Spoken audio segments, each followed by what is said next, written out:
Hi everyone, welcome back to my channel, or welcome if this is the first video of mine that you are seeing. If you are new here, my name is Julia Kelsey. I am 25 years old. I live in Orlando, Florida, and I have a budgeting and money management coaching business that I first started over on Instagram, but have moved over to YouTube as well. And this is where I show and share with others that budgeting and money management can be simple and actually enjoyable and help others get to the place where they're easily accomplishing their financial goals while still being able to live a life that they enjoy. So today's video is going to be another financial goals and net worth update video, this one for the end of April. So at the beginning of the year, I did a video where I laid out all of my financial goals for 2022. And in these monthly update videos, I go through those same goals and show the progress that I was able to make towards them in the prior month, as well as the progress I've made throughout the entire year, and show whether I'm ahead or behind schedule and kind of my thoughts regarding my progress so far. And also in these videos, I like to do a net worth update, go through my net worth calculation, the different components that make up my net worth, and show you what my final number was at the end of the prior month. And as always, I will be showing you my budgeting template today, and if you like these trackers and think that they might work for you, I do sell them individually on my website for just $10,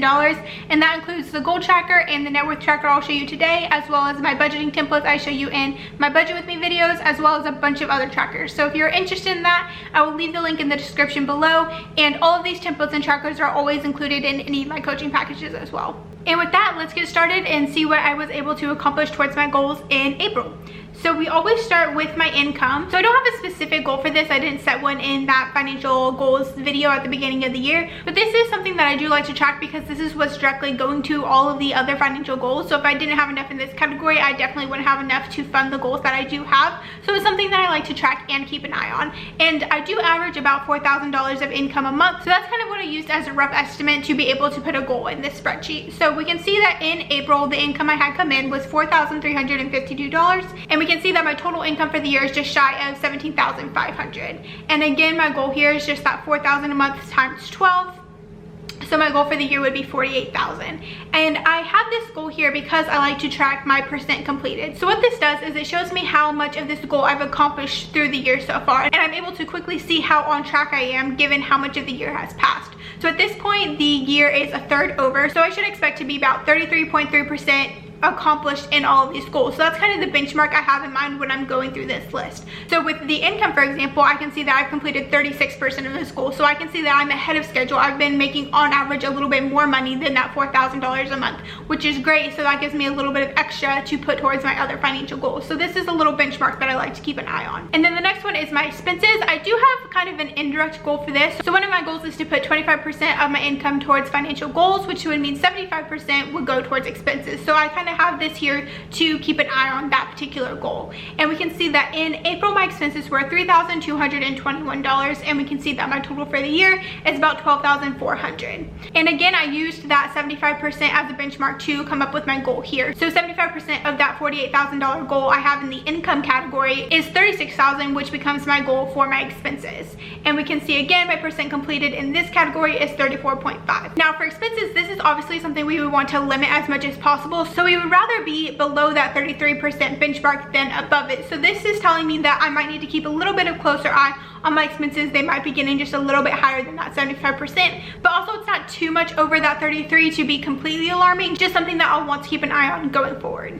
And then getting into the next section, which is my debt section. As I've talked about before, paying off my student loans is my biggest priority for the year. My big goal for that is to get my student loan balance under $37,000. And this first line item is just my minimum payment, keeping track of that. So my minimum payment is $911, and we can see I had that again in April, and this is just keeping track of that.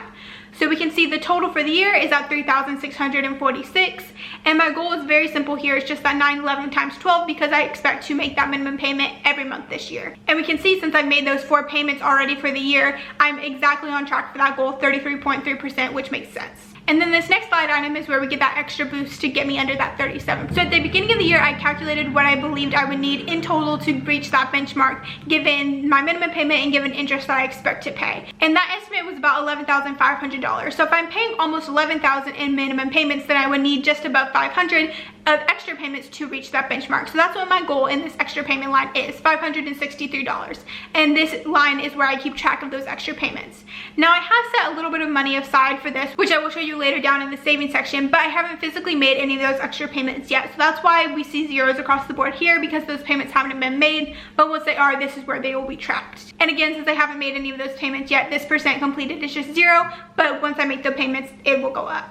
And we can also see my percent completed as a total for all of my debt is at 31.7, so just below that 33 threshold, which makes sense because I haven't made those extra payments yet. And then moving on to my investing section, this definitely isn't as high of a priority as is the debt section, but I do like to keep track of a couple things here.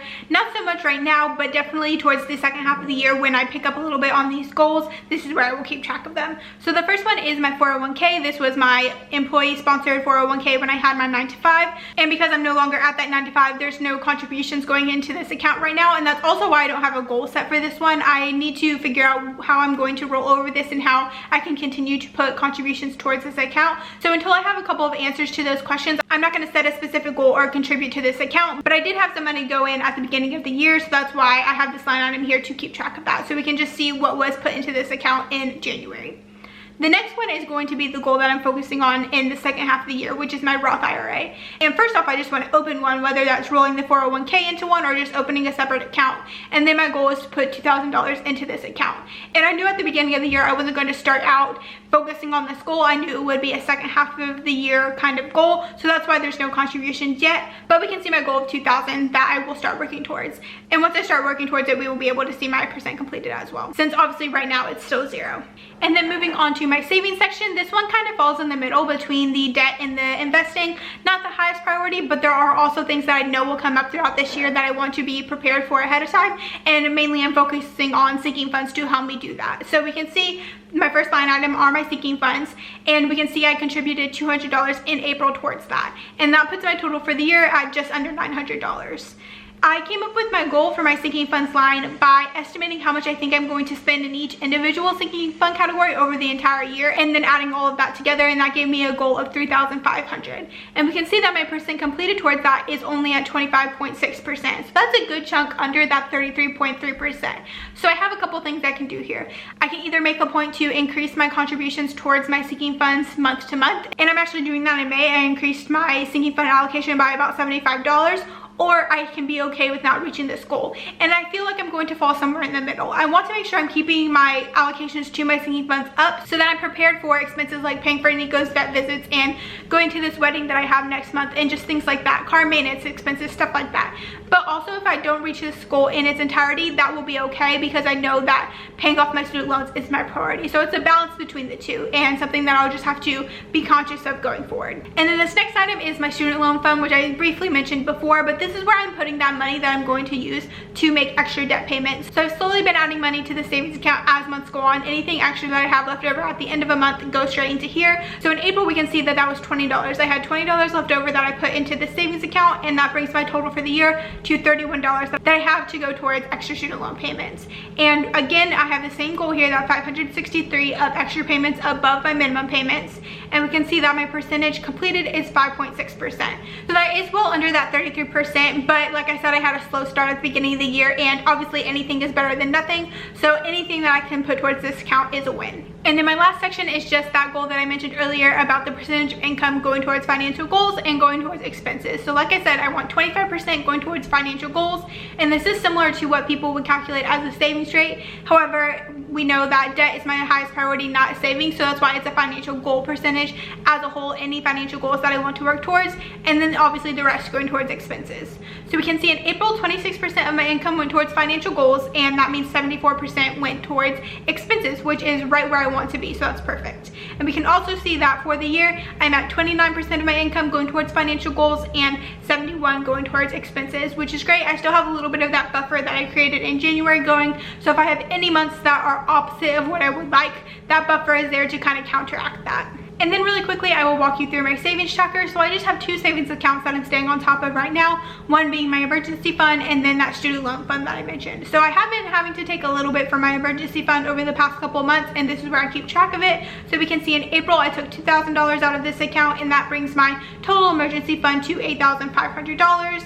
And then my student loan fund. So we can see my $20 that I was able to put into this account, and that brings my total to $2,021 in this account. Now I did have have a good buffer in this account to start out the year. I do like to keep 1 month, and at this point I have 2 months of minimum payments here, especially when my income is fluctuating a little bit. I want to have at least 1 if not 2 minimum payments set aside, so if there's ever a situation where I need to take from that to make a minimum payment instead of missing one altogether, it's there and ready to go. So that's why I have a decent buffer here in case of an emergency, and then this is where those extra payments will come from.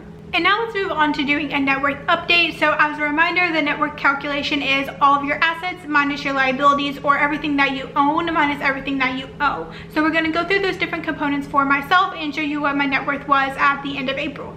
So starting out with my assets, my first one is my checking account, specifically my checking account buffer. So this is what's sitting in my checking account at the end of a given month, and it's money just sitting there in case expenses are higher than expected or just as a buffer. So at the end of April, that was $2,425, and I normally like to keep about $2,500. That's my sweet spot of a buffer that I like to have in this account, so I'm right on track for that.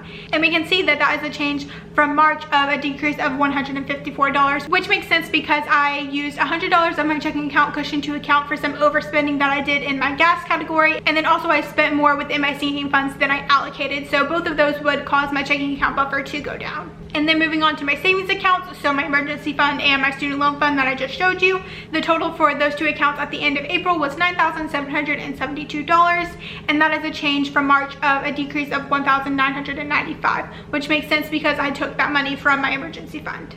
And then the next one is retirement, and this is specifically my 401k account, the balance in that account. So at the end of April, that was $32,078, and that is a decrease of about $2,500. And I think a lot of us have been seeing this throughout the beginning of the year, that the market is just not doing great right now. So this is unfortunate, but to be expected. And I'm not worried about this because I know we'll jump right back. We saw it even in February, I think it was.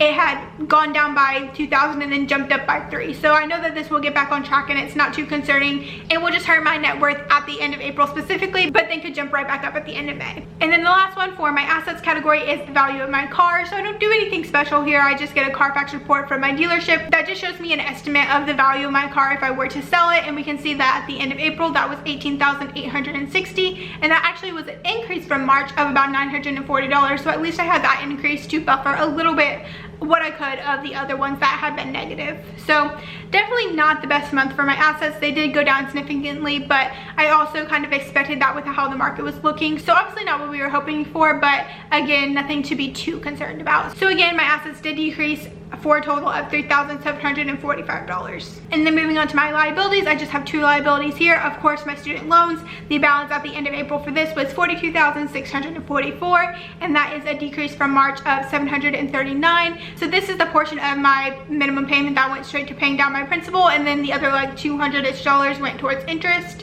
And then my other only liability is my car payment, my car loan. So at the end of April, that balance was $19,377, and that was a decrease from March of $302, which is my entire car payment. Right now, my loan is at 0% interest, so I'm not paying any interest. My whole payment is going straight towards principal. So my liabilities in total also decreased by $1,041, which is good. We want our liabilities to be decreasing as much as possible. So we can see at the end of April, my net worth was $1,113, and that is a pretty big decrease from March by about $2,700. Again, not ideal, but at least we had over $1,000 of decreases in liabilities to make up for those decreases in assets, so that balanced out a little bit. And I just need to keep in mind that the market will bounce back up in respect to my 401k, and that will account for a lot of this decrease, and I'm sure I will quickly be able to jump right back up to that 3,000 net worth mark that I had been at previously. So that is my net worth and financial goals update video for April. I hope you guys enjoyed this video and found it helpful, and if you did, please give this video a thumbs up. Also, don't forget to subscribe so you can see more videos like this from me. Also, go over and follow me on Instagram so you can see content from me in between YouTube videos. And with that, I will see you guys in the next one.